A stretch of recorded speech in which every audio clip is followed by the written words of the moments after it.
BNP তো ক্ষমতায় না আসতেই একেবারে জ্বালাইতাছে, সবাইরে অশান্তি করতাছে। ক্ষমতায় গেলে যে কি হইব মানুষ এটাই বলা বলি করতাছে। আমার মনে হয় এবার জামাত ক্ষমতায় যাইব।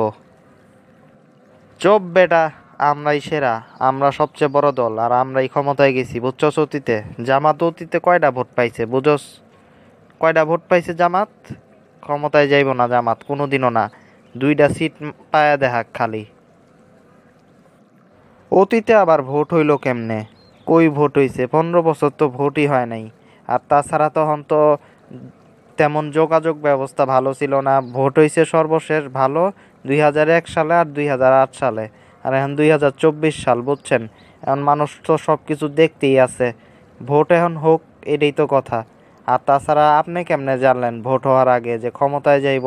কিন্তু আমি তো মনে করেন পরিস্থিতি দেখে বলতাছি, কিন্তু আপনি কেমনে নিশ্চিত যে জামাত আসলেই 2টা আসন পাইব?